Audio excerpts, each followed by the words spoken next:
Welcome to Faith and People's Whole channel. Please subscribe, comment, like and share. Moses Orimolade Tunolase was born around 1879 in Okorun compound at Ikare Akoko in the former western region of Nigeria. God's hand was on his life even within the womb. It was then predicted that the child of conception would be an important saint. They prophesied the child was being sent by the Almighty God to preach the gospel of his Son, Jesus Christ. The young parents could not comprehend this, especially as the Christian gospel had not yet been preached in this region of the world. It was further predicted by the village oracle that this expected child would be a male child preordained of God as his special apostle to the pagans of Yorubaland. He was therefore to be treated as a Nazarite. The birth of Orimolade created mixed feelings for his parents. They were happy for their newest addition, but were filled with embarrassment and apprehension in view of the circumstances surrounding his birth and the incidents which occurred on the day he was born. At age 5, he went into St. Stephen's Anglican Church, CMS, the only church at Ikare, and sang alone. The strange light and sound in the church drew that attention of the resident minister, who went to investigate. On opening the door, there was nobody except a young boy that sat down and was singing alone, yet it sounded like a multitude of people singing.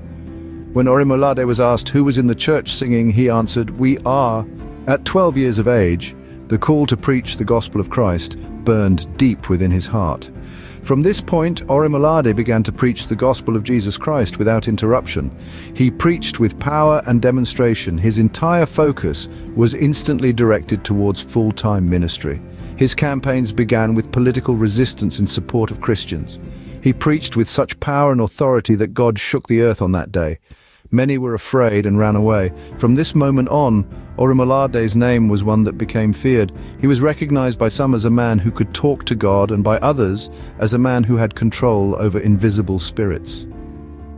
Christianity began to grow by leaps and bounds in the region after that incident. Orimolade continued this work by going street to street preaching the gospel.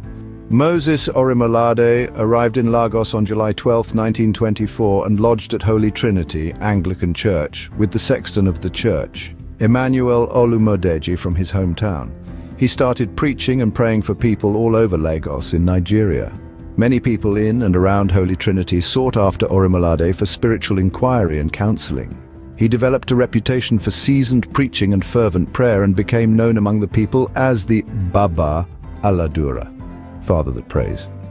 The prosperity and popularity of Moses Orimolade provoked envy and anger among the Anglican leadership and led ultimately to the ejection of the Baba Aladura from the premises of Holy Trinity on September 11, 1924.